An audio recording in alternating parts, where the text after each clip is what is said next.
హరి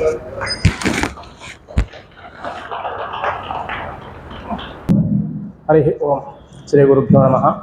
శ్రీ మహాగణాధిపతయే నమః. శుక్లాంబరధరం విష్ణుం శశివర్ణం చతుర్భుజం ప్రసన్నవదనం ధ్యాయేత్ సర్వవిఘ్నోపశాంతయే. తిరుమల తిరుపతి దేవస్థానములు ఆళ్వార్ దివ్య ప్రబంధ ప్రాజెక్టు ద్వారా మన శ్రీకృష్ణ దేవాలయంలో 3వ సంవత్సరము తిరుప్పావయ ప్రవచనాలు జరుపుకుంటూ ఉన్నాము. నిన్నటి వరకు 23 పాశురములని పూర్తి చేసుకున్నాము. ఈరోజు 24వ పాశురంలో ప్రవేశించే ముందుగా గోదాదేవిని ప్రార్థిద్దాము.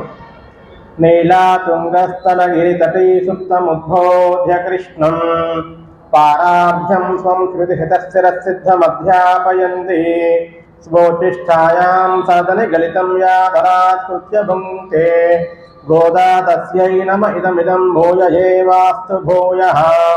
அன்னவயல் புதுவையாண்டால் அரங்கற்கு பன்னு திருப்பாவை பல்பதியம் இன்னிசையால் பாடி கொடுத்தால் நற்பா மாலை பூமாலை சூடி கொடுத்தாலை சொல்லு சூடி கொடுத்த சுடற்கொடியே தொல்பாவை பாடி இருளவல்ல பல்வளையாய் நாடினே வேங்கடவர்க்கு என்னை விதி என்ற இம்மாற்றம் நாங்கடவா வண்ணமே நல்கோ. నిన్నటి 23వ పాశురంలో శ్రీకృష్ణ పరమాత్మ పడక శయ్య నుంచి ఏ విధంగా మేల్కోవాలి, మేల్కొన్న తర్వాత ఏ విధంగా ఎటువంటి నడక ద్వారా వచ్చి సింహాసనాన్ని అధిష్ఠించాలి అనే విషయాన్ని గోదాదేవి మనకి వివరించింది. కళ్ళు తెరిచే సన్నివేశాన్ని 22వ పాశురంలో చెప్పి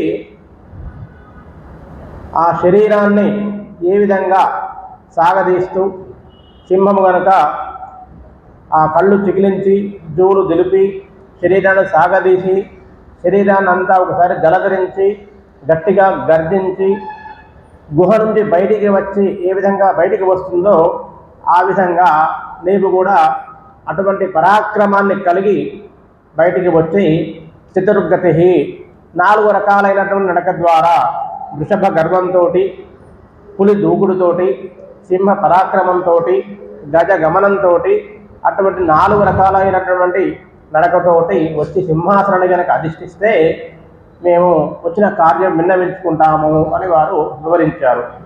మనము పాశురాన్ని అనుసంధానం చేసుకున్న తర్వాత విషయంలోకి మనం వెళ్దాము.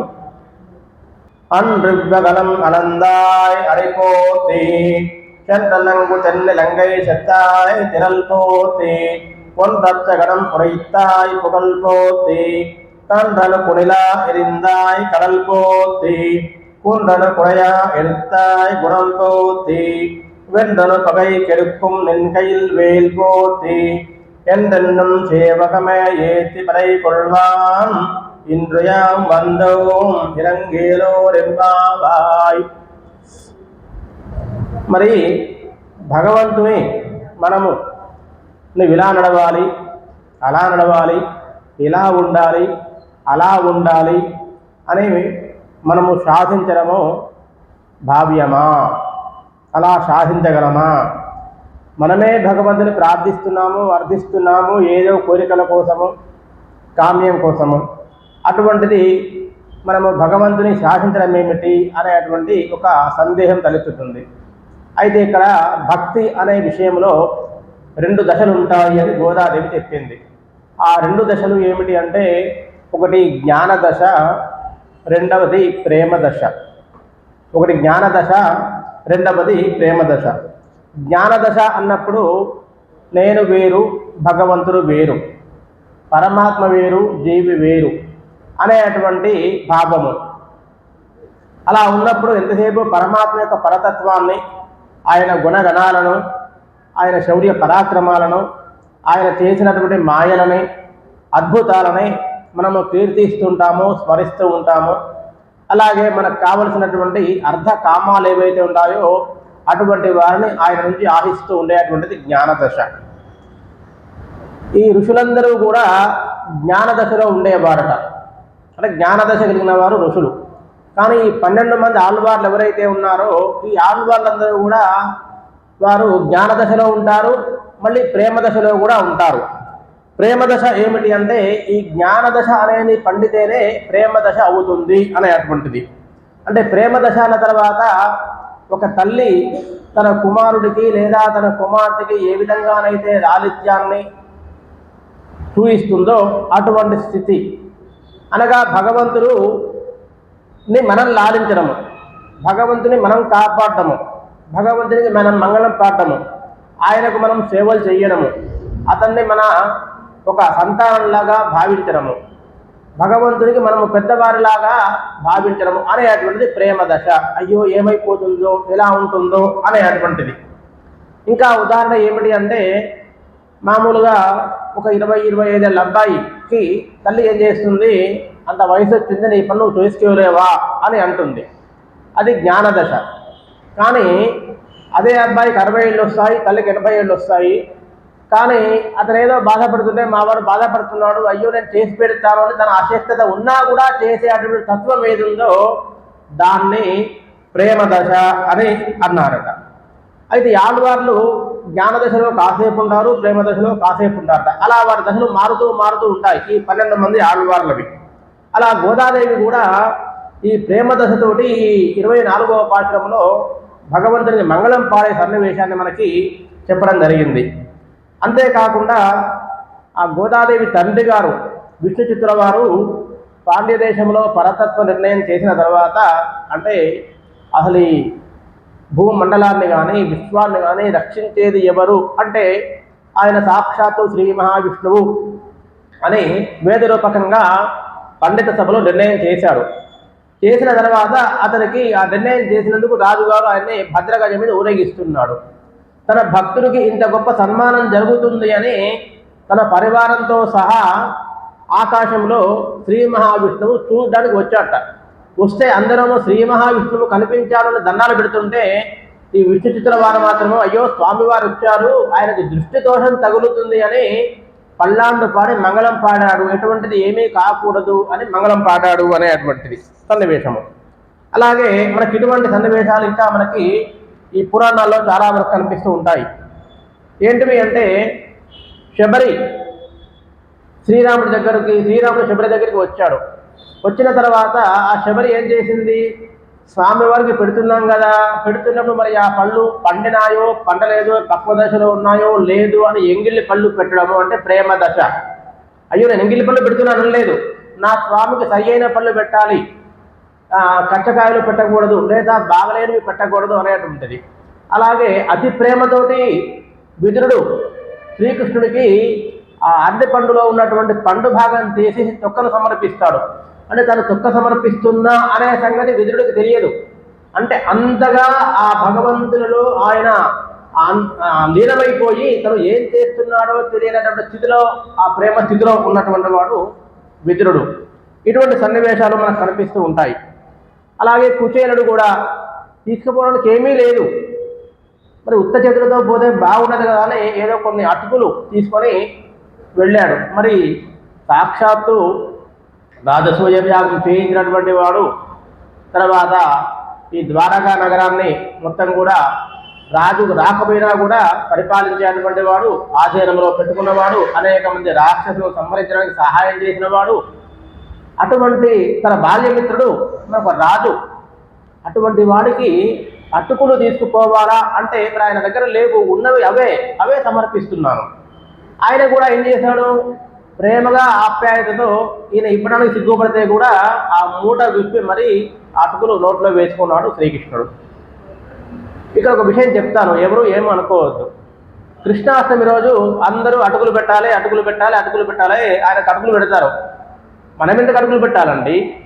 ఆ కుచేరుడికి లేదు కాబట్టి ఆయన దగ్గర అటుకులే ఉన్నాయి కాబట్టి ఆయన అటుకులు పెట్టాడు. మనము అటుకులు పెడతామంటే మనం అటుకుల స్థితిలోకి రావాలా, మంచి స్థితిలో ఉండాలా? మనకి ఏది ఉంటే అది పెట్టాలి తప్ప ఆయన అటుకులు పెట్టాడు కాబట్టి కృష్ణాష్టమి రోజు మనము అటుకులు పెట్టాలి, అటుకులు ఆ పెరుగు వేయాలి లేదా బెల్లం వేయండి కానీ అదే ప్రధానం కాదు. మన స్థితి ఏముందో మన స్థితి ప్రకారము ఆయనకి నైవేద్యం. అసలు దైవ కార్యాలు కానీ పితృకార్యాలు కానీ ఏదైనా సరే ఎలా చెయ్యాలి అంటే మన ఆర్థిక స్థితిని అనుసరించి మాత్రమే చేయమంటుంది శాస్త్రము. అప్పు చేసి హోమాలు యజ్ఞాలు యాగాలు చేయకూడదు, అప్పు చేసి పితృకార్యాలు చేయకూడదు. మన స్థితి మనం ఎలా ఉంటే అలా.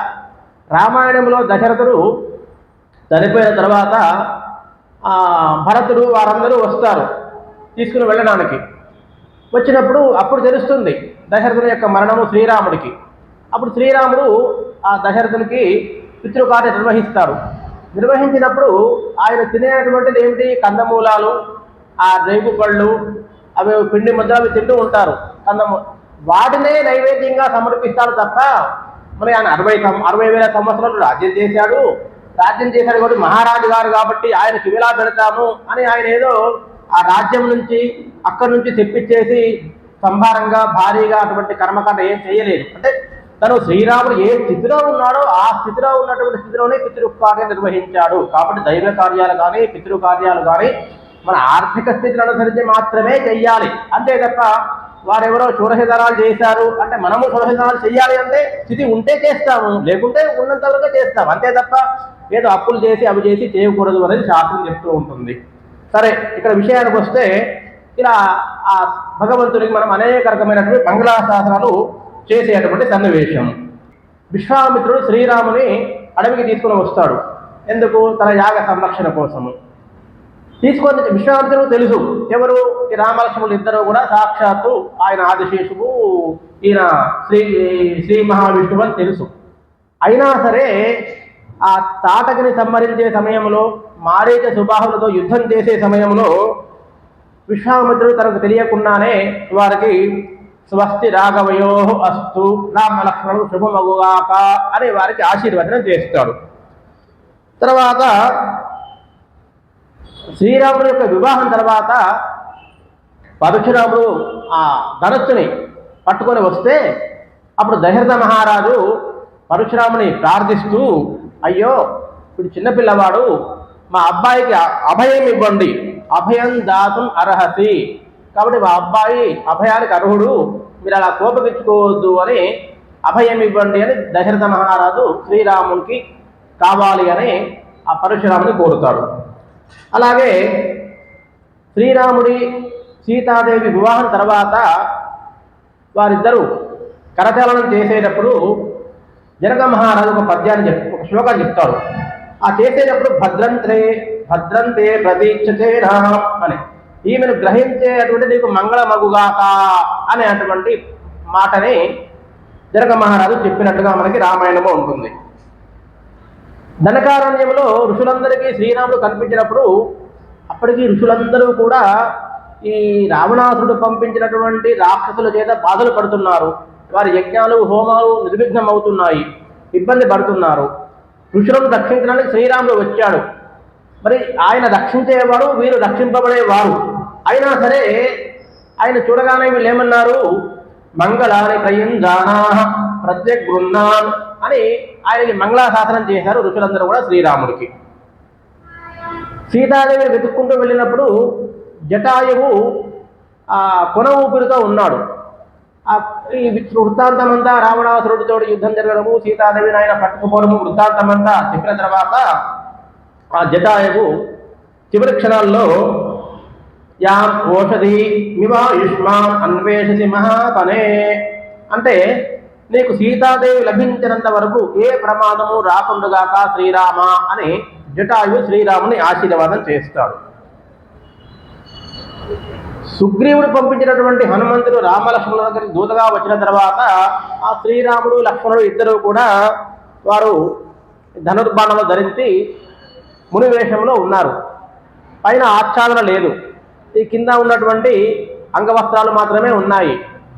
అప్పుడు ఆ హనుమంతుడు శ్రీరాముని చూసి కిమర్థం న విభూషిత బాహవః, ఏమయ్యా నీ బాహువులకి తర్వాత ఈ పైన ఆచ్ఛాదన లేకుండా అలా ఉన్నాయండి, కగ్గనాలు లేకుండా ఆచ్ఛాదన లేకుండా దృష్టి దోషం తగలదా అని చెప్పేసి హనుమంతుడు అన్నాడు అని రామాయణంలో మనకు కనిపిస్తుంది. అంటే ఇలా మనకి భగవంతుడు అని తెలిసిన వారు మనకంటే ఎక్కువ శౌర్య పరాక్రమాలు కలిగి ఉన్నారు, వారు రక్షించేవారు, మనం రక్షింపబడేవారు అని తెలిసినా కూడా కొన్ని సందర్భాల్లో వారికి ఆశీర్వచనాన్ని మంగళాశాసనాన్ని చేసిన సన్నివేశాలు మనకు కనిపిస్తూ ఉంటాయి. ఇక భగవంతుడు ఎటువంటి వాడు?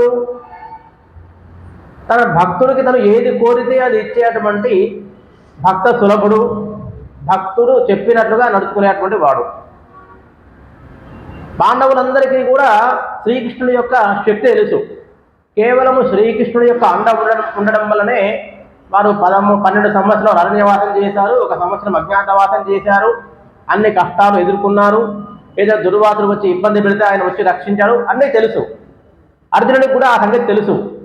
కానీ యుద్ధరంగంలో ఎప్పుడైతే అర్జునుడికి శ్రీకృష్ణుడు సారథిగా ఉన్నాడో 2 సేనలు మోహరించాయి. అటుపక్క కౌరవ సేన, ఇటుపక్క పాండవ సేన. మోహరించిన తర్వాత అర్జునుడు ఆ శ్రీకృష్ణుని సేనయోరుభయోర్మధ్యే రథం స్థాపయ అచ్యుత అంటాడు. కృష్ణ ఒకసారి రథాన్ని 2 సేనల మధ్యలో నిలబెట్టు, నేను ఒకసారి 2 సేనలు పరికిస్తాను అంటే అలాగే అని ఈయన తీసుకుని అక్కడ నిలబెడతాడు. అంటే భక్త సులభుడు ఎవరు? భగవంతుడు. కాబట్టి ఇక్కడ కూడా ఈ శ్రీకృష్ణుడు ఈ గోపబాలుగులు చెప్పినప్పుడు నువ్వు ఇలా లే, ఇలా కళ్ళు తెరువు, ఇలా నడువు. ఎలా నడవాలి? ఒకసారి ఆ వృషభ గర్వంలాగా నడవాలి, ఒకసారి పులి దూకుడులాగా నడవాలి, ఒకసారి సింహ పరాక్రమంలాగా ఉండాలి, ఒకసారి గజ గమనంలాగా ఉండాలి, నీ నడక అన్నం మేము చూడాలి అని చెప్తే ఆయన అలానే ఇలానే అని అలా నడుస్తూ నడుస్తూ వచ్చాట. వీరు చెప్పినట్టుగా నడుస్తూ వచ్చాడు. వచ్చి సింహాసనం మీద కూర్చున్నాడు. ఆ కూర్చోవడం ఊరికే కూర్చోకుండా 2 కాళ్ళు కింద పెట్టకుండా ఓ కాలు ఇలా పెట్టి కూర్చున్నాడు ఆయన. ఇలా పెట్టి కూర్చున్న వరకు ఈ పాదమంతా కూడా కందిపోయింది, ఎర్రగా కందిపోయి ఉన్నది. అలా కందిపోయి ఉండగానే వీరికి బాధ కలిగింది. అరే, మనం అనవసరంగా శ్రీకృష్ణ పరమాత్మని చాలా కష్టపెట్టామే.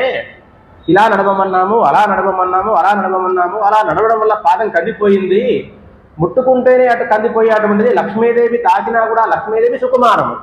అటువంటి సుకుమారమైన లక్ష్మీదేవి తగిలినా సరే కందిపోయే పాదాన్ని మనం ఇంత కష్టపెట్టాము అని వారికి తెలియకుండానే వారేదో పరై అడుగుదాము, అది అడుగుదాము, ఇది అడుగుదాము అనుకున్న వారు కాస్త మర్చిపోయి ఆ పాదానికి మంగళం పడిన సన్నివేశాన్ని మనకి గోదాదేవి ఈరోజు పాఠంలో చెప్పింది. అయితే ఒక్కసారి ఏమైపోయింది, వారికి ఆ ప్రేమ అనేది ముంచుకొచ్చేసి ఈరోజు మనకు కూడా ఒక్కొక్కసారి విచారంగా ఉంటాం, కొద్దిగా ఇబ్బంది వస్తుంది మనకి. ఏదో ఇబ్బంది విచారం వచ్చినప్పుడు ఏమవుతుంది, ఎప్పుడెప్పుడు కష్టాలో జ్ఞాపకం వస్తాయి. చిన్నప్పుడు స్కూల్లో ఎవడో కోప్పడ్డ కష్టం దగ్గర నుంచి, వాడితో పంచాయతీ అయిన దగ్గర నుంచి మొదలు పెడితే ఆఫీసుది, అది ఇది, పక్కింటి వాడిది, ఎదురింటి వాడిది, ఎవరో బండి మీద రోడ్డు మీద పోతుంటే వాడితో, ఇవన్నీ మనకి మొత్తం చైన్ వచ్చేస్తుంది అన్నట్టు. అలా వీళ్ళకు కూడా వచ్చేసాయి. వచ్చేసి ఎక్కడికి వెళ్ళారు, ఒక్కసారిగా త్రివిక్రమావతారం దగ్గరికి వెళ్ళారు. ఆ త్రివిక్రమావ దగ్గరికి వెళ్ళి అక్కడ వామనమూర్తి ఆయన 3 అడుగుల వాడు, 3 అడుగుల వాడు, ఇంతింతై వటుడింతై అని చెప్పేసి త్రివిక్రమావతారం ఎత్తాడు. ఎత్తి పాదాలు భూమిని ఒక పాదము, ఆకాశాన్ని ఇంకో పాదం కొలిచాడు. అలా కొలిచాడు అనే విషయాన్ని అన్రిబ్బులగం అలందాయ్ అడిపోతి, నీవు 3 పాదాలతో భూమండలాన్ని మొత్తం కూడా కొలిచావు కదా. అలా కొలిచినప్పుడు భూమి మీద పాదం పెట్టాడు. పాదం ఒక భూమి మొత్తం కూడా పాదం అయింది. భూమండలం అంతా పాదమైంది. భూమండలం మీద ఏమున్నాయి? కొండలున్నాయి, గుట్టలున్నాయి, చెట్లున్నాయి, చేమలున్నాయి, నదులున్నాయి, సముద్రాలున్నాయి, అగ్నిపర్వతాలున్నాయి, ఇవన్నీ ఉన్నాయి. మరి ఇన్ని రకాల వాటిని నీ పాదం భరించిందే. అటువంటి పాదము శుభం కలుగుగాక, ఎటువంటి ఇబ్బంది రాకుండా ఉండుగాక, కాబట్టి ఆ పాదానికి మంగళం పాడుతున్నాము అన్నారు. అన్న తర్వాత సరే అదేమంత గొప్పది, ఉన్న దగ్గరనే ఉన్నాడు, ఉన్న దగ్గర ఉండి కాలు ఇలా పెట్టాడు, కాలు పెరిగింది, దానికి పెద్ద శ్రమ లేదు. కానీ రామాయణంలో 14 ఏళ్ళు వనవాసములు అరణ్యములో నడిచాడు. రాకుమారుడు గోల్డెన్ స్పూన్తో పుట్టాడు. గోల్డెన్ స్పూన్తో పుట్టిన వాడు పాదరక్షలు లేకుండా 14 ఏళ్ల పాటు అరణ్యంలో తిరిగాడు. అందులో 1 సంవత్సరం పాటు భార్య కోసం వెతుకుతూ ఏడుస్తూ చెట్టులు పుట్టలు అన్నీ గాలిస్తూ ఎక్కడ ఉంది సీత, ఎవరు సీత అంతా చెప్తారు అనేటువంటి బాధతోటి విరహ వేదనతో తిరుగుతూ వస్తున్నాడు. అలా నడవడం వల్ల ఇంకా ఎంత కష్టమవుతుంది. ఉన్న దగ్గర పాదము పెట్టడం వేరు, నడవడం వేరు. అలా నడుస్తూ నడుస్తూ మళ్ళీ ఎక్కడో గుహలో దాచుకున్నటువంటి రావణాసురుడుని వెళ్ళి సంహరించాడు. కాబట్టి రెండవసారి ఏమన్నారు, చంద్రనంగం తెన్నెలంగై చెత్తాయి తిరల్పోతి, ఆ 14 ఏళ్ళు వనవాసం చేస్తూ నడిచినటువంటి పాదము, ఆ రావణాసురుడు సంహరించడానికి వెళ్ళిన పాదం ఏదుందో ఆ పాదానికి మంగళం పాడుతున్నాము అన్నారు. అదంతా కూడా రామాయణంలో ఎప్పుడో జరిగింది. కానీ ప్రస్తుతము ఉన్నటువంటిది ఈ కృష్ణావతారము. మరి కృష్ణావతారం ఎన్ని కష్టాలు పడ్డాడు? ఒక 3 నెలల వయస్సులో ఆ బండిని తన్నాడే, మరి అంత చిన్న పాదం ఆ బండిని తన్నినప్పుడు ఆ పాదానికి ఎంత కష్టం కలగాలి అని ఆ పాదాన్ని పాడారు. తర్వాత కండ్రను కుణిలా ఎరిందాయి కలల్పోతి, కుండను కుడయా ఎడుతాయి గుడంపోతి.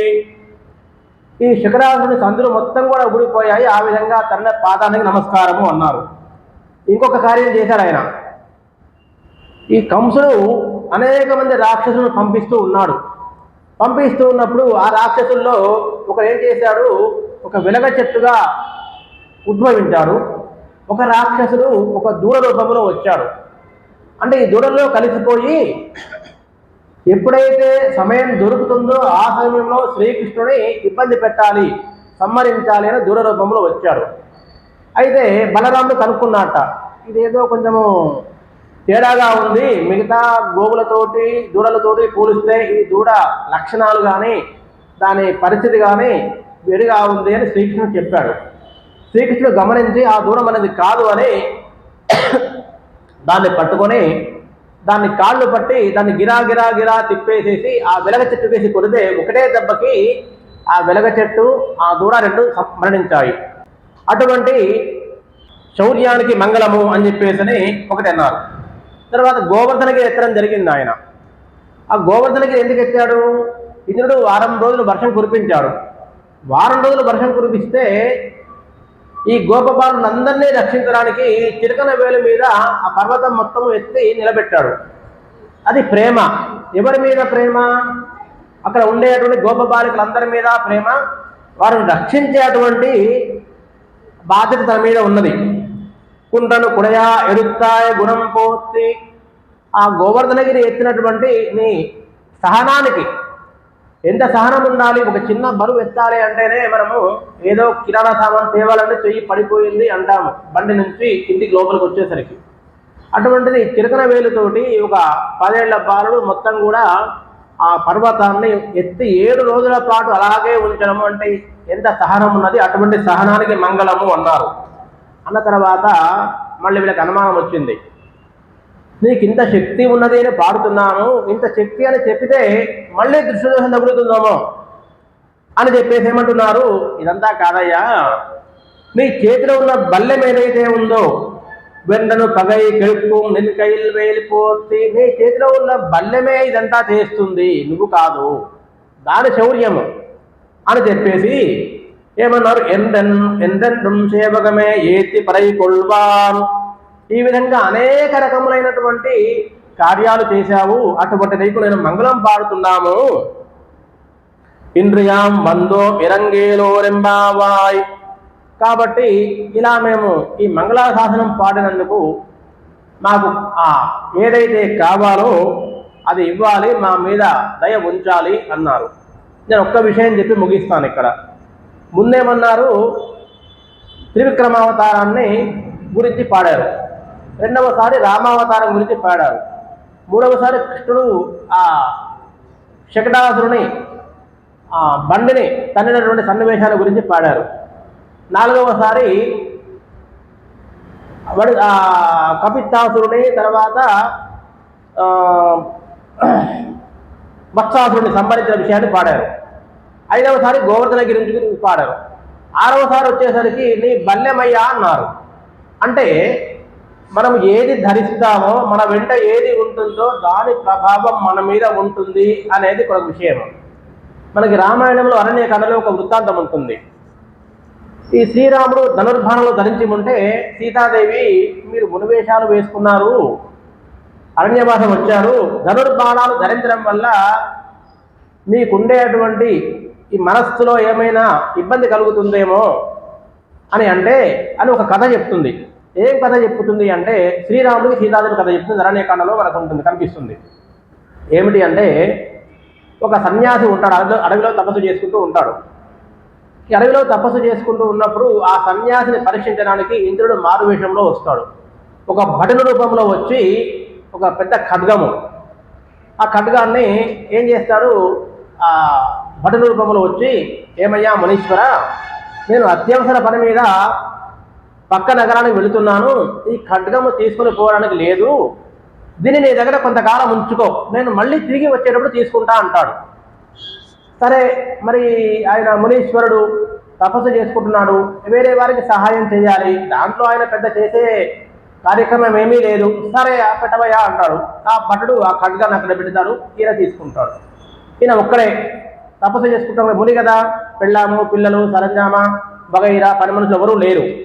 ఈ ఖడ్గాన్ని కాపాడే బాధ్యత ఈయన మీద ఉన్నది. మరి ఈయన ఇప్పుడు ఇంట్లో ఉంటాడు కదా, నదికి స్నానానికి వెళ్ళాలి, కందమూలాల కడుపుకి వెళ్ళాలి, అలాగే అవేవో దడపలకు వెళ్ళాలి, ఆకులకు వెళ్ళాలి. ఇలా వెళ్ళినప్పుడు ఆ ఖడ్గాన్ని రక్షించాలి కాబట్టి వెంట తీసుకొని పోతూ ఉంటాడు. అలా వెంట తీసుకొని పోతూ వర్షాకాలం వచ్చినప్పుడు దారి అంతా చెట్లు పెరుగుతాయి, నదికి వెళ్ళే దారి చెట్లు పెరుగుతాయి, అంత దుబ్బు పెరుగుతుంది. పెరుగుతున్నప్పుడు ఆ ఖడ్గాన్ని ఉపయోగించి ఆ దుబ్బంతా ఛేదిస్తూ నడుస్తాడు.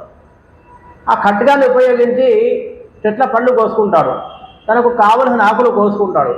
అలా జరిగి ఖడ్గాన్ని ఉపయోగించి చిట్ట చివరికి ఎవరినో హత్య చేసి నరకానికి వెళుతాడు అని సీతాదేవి శ్రీరాముడికి చెప్తుంది. అరణ్యకాండలో రామాయణంలో ఉన్నటువంటి వృత్తాంతము, వాల్మీకి రామాయణంలో మనకి వృత్తాంతం ఉంది. అంటే మన మనసు ఎలా మారుతుంది అంటే, మన దగ్గర ఏదైనా వస్తువు కనుక పెట్టుకున్నాము, వస్తువును స్పృశించాము, వస్తువుతో మనకు సంబంధం ఉన్నది అంటే ఆ వస్తువుకు సంబంధించినటువంటి లక్షణము మనకు అంటుకుంటుంది, ఆ ప్రభావం మన మీద ఉంటుంది, దాని ప్రకారంగా మన మనసు మారుతుంది అనేటువంటిది వృత్తాంతము. అలా వీరు కూడా, ఇదంతా నీ పరాక్రమం కాదు, ఆ బల్లెం కూడా ఎవరిది, ఆయన తండ్రి గారిది. పూర్వేలు కొడుందుల నందగోపన్ కుమరన్ ఎప్పుడు ఒక వేలాయుధం పట్టుకొని ఉంటాడు కదా, మరి తండ్రి గారి ఆస్తి కుమారుడికి రావాలి కదా, ఆ బల్లెము నీ దగ్గర ఉన్నప్పుడు దాని శక్తయ్యా, ఇదంతా దానివల్ల వచ్చింది అని ఇంతవరకు చేసింది నీ పరాక్రమం అని చెప్తున్నాము. ఆ దృష్టి దోషం పోవడానికి నీది కాదు, ఇది బల్లెంది అని దాని మీదకి చూశారు, ఏదో దృష్టి తీసి పక్కకు పడేసినట్లుగా. ఇలా అంటే ఏంటి, ఇక్కడ ఈ రామాయణ వృత్తాంతం ఎందుకు చెప్పాను అంటే, మన ఇంట్లో ఒక రామాయణం పుస్తకం కొనుక్కున్నారనుకోండి, లేదా పోతన భాగవతం కొనుక్కున్నారనుకోండి, ఒక భగవద్గీత పుస్తకం కొనుక్కున్నారనుకోండి, ఒక భారతం కొనుక్కున్నారనుకోండి, మీరు చదవద్దు, కొనండి, అలా పెట్టండి, అల్మార్లో పెట్టండి, అంతే. నేను ఈ కథ చెప్పాను ఇప్పుడు, ఈయన చెప్పాడు, ఇది కుక్కిడి పురాణమా, కల్పిత కథనా, నిజమా అని ఇంటికి వెళ్ళి ఆ అరణ్య కాండలో ఓపెన్ చేస్తారు, ఉన్నది, ఓహో నిజమే. అలాగే స్వస్తి రాఘవయోస్తు అని విశ్వామిత్రుడు ఆశీర్వదించాడు అన్నాము, ఉన్నదా లేదా చూస్తాము. అలాగే హనుమంతుడు, ఏమయ్యా అలా నువ్వు ఆభరణాలు లేకుండా పైన అంగవస్త్రం లేకుండా ఉన్నావు, నీ దృష్టి దిగులదా అని అన్నాడు, ఉన్నదా లేదా చూస్తాము. అదే నిజమే, బాగానే ఉంది. అలా తిప్పులో ఇంకొన్ని కనిపిస్తాయి, ఏమవుతుంది, రామాయణం మీద మనకు ఆసక్తి కలుగుతుంది, కలిగింది కాబట్టి దాన్ని చదువుతాము. అనుమానాలు వస్తాయి, కొన్ని సందేహాలు వస్తాయి, తెలిసిన వారిని పక్కవరం కనుక్కుంటాము. అలాగే మనకి భాగవతం పుస్తకం ఉంది, భాగవతం అన్ని చెప్తున్నాం మనం అప్పుడప్పుడు, ఇవన్నీ నిజమా కాదా చూస్తాము. ఎప్పుడు పుస్తకము ఇంట్లో ఉంటే, లేదు ఇప్పుడు మళ్ళీ మనం వెళ్ళి ఇది విన్న తర్వాత అక్కడ బుక్ స్టాల్కి కానీ బుక్ ఎగ్జిబిషన్ కానీ పోయి కొనుక్కొచ్చి చదివేంత ఓపికలు మనకు ఉండవు, అది అయ్యేది కాదు, పోయేది కాదు. కాబట్టి ఏంటంటే మన ఇంట్లో ఒక రామాయణ పుస్తకం కానీ, ఒక భారతం కానీ, భాగవతం కానీ, భగవద్గీత కానీ పెట్టుకోండి, కొనండి, చదవద్దు, అలా ఉండండి. ఇటువంటివి విన్నప్పుడు దాన్ని ఒకసారి తిరగేస్తే దాని మీద ఇంట్రెస్ట్ వస్తుంది. ఆ ముని గనక ఖడ్గాన్ని దగ్గర పెట్టుకుని ఏ విధంగానైతే హంతకుడుగా మారి స్వర్గానికి వెళ్ళవలసిన వారు నరకానికి వెళ్ళాడో, మనం ఈ పుస్తకాలు దగ్గర పెట్టుకున్నందువల్ల మనము భగవంతుడికి దగ్గరగా అవుతాము అనే విషయాన్ని చెప్తూ, కర్కటే పూర్వ ఫల్గుణ్యాం తులసీ కారణోద్భవాం పాణ్యే విశ్వంభరాం గోదాం వందే శ్రీ రంగనాయకీం శ్రేయకాంతాయ కళ్యాణదే నదేతినాం శ్రీ వెంకట నివాసాయ శ్రీనివాసాయ మంగళం. హరి ఓం.